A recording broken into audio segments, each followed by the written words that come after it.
Secara terbuka dan sekarang secara resmi, ya, saya mengundurkan diri, ya, sebagai kuasa hukum dari yayasan. Kenapa saya harus mengundurkan diri?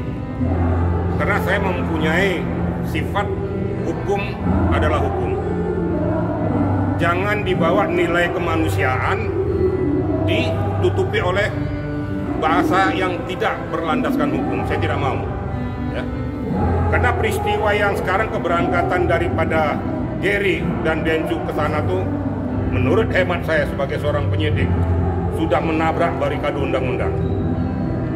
Karena pengumpulan donasi, ya, yang diperuntukkan untuk pengobatan mata Agus.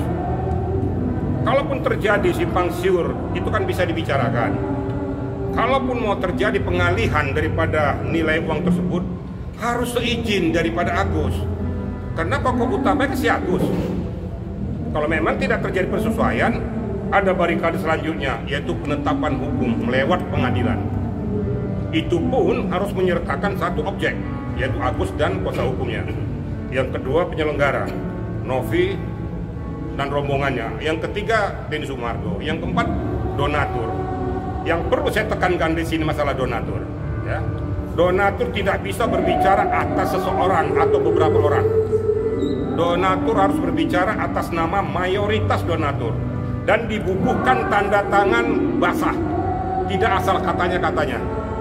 Jadi kalau tidak itu dilakukan, itu batal demi hukum. Kira-kira gitu. Jadi dengan peristiwa ini saya sudah ingatkan.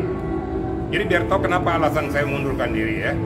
Saya sudah ingatkan, silakan. Saya ini mantan Kapolda NTT. Saya sangat senang, bahagia terjadi pengalihan itu. Tapi ada mekanisme. Mekanisme hukum yang tidak boleh ditabrak.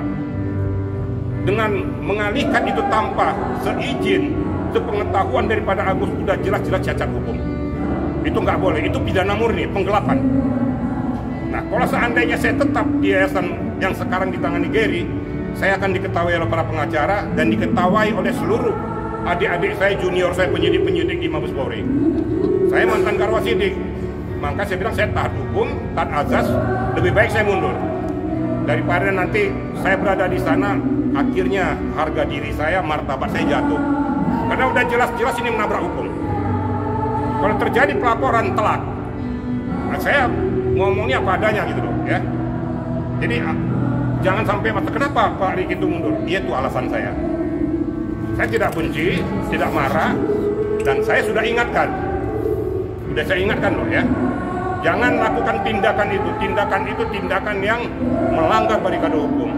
Tapi tetap berangkat tadi pagi. Ya sudah. Saya berharap juga, saya mantan Kapolda NTT mengharapkan kepada Polda NTT mencermati nih, ya. Para punggawa ataupun pemerintah daerah, berbahagia kalian menerima uluran tangan daripada siapapun, tetapi jangan menerima uluran tangan dari sumber uang yang bermasalah atau bersengketa. Karena dampaknya nanti akan terikut-ikut. Saya pribadi siap untuk menjadi donatur juga. Siapa yang buka open donasi, saya akan turut. Karena saya juga merasa saya adalah warga NTT. Saya nggak mau NTT dicemari dengan manusia-manusia yang hanya untuk mencari popularitas. Saya nggak suka. Ya. Pak Irjen, apakah memang ini sikap Pak Irjen kekecewaan karena kemarin kan sempat bertemu Novi pasca dari Polda itu ya Pak Irjen? Saya sudah sampaikan. Saya terus terang aja saya kecewa. Tapi saya sebenarnya kasihan lihat Novi. Kalau saya perhatikan Novi di persimpangan jalan, ya. Karena bersama-sama dengan saya tahu dia kadang-kadang tidak bisa berbuat apa-apa. Nah, orang di sekelilingnya ini saya udah pernah ingatkan, hati-hati orang di sekelilingmu. Di depanmu baik, di belakang belum tentu baik. Di belakangmu memanfaatkan keberadaanmu untuk mencari popularitas. Saya tidak mau. Saya ansi di depan rekan-rekan media kan selalu saya katakan, salah saya katakan salah, benar saya katakan benar. Saya nggak mau berpihak kemana-mana. Saya juga berpikir daripada saya berlama-lama di sana, untuk apa? Nggak ada untungnya sama saya. Saya juga tidak dibayar kok. Saya ikhlas kok. Saya pro bono nih. Tapi kalau seandainya hukum disimpangkan, saya tidak berkenan. Karena saya aparat penegak hukum. Bayangkan saya dua, ya. Saya pengacara, saya juga mantan penyidik.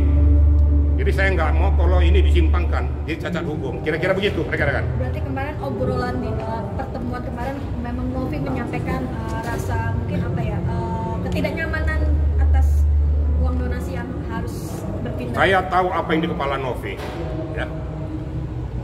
Saya yang sayangkan di seputar ini, ya, yang selalu mendekankan, mendudukkan posisi itu sehingga Novi tidak bisa bergerak. Sangat saya sayangkan betul-betul.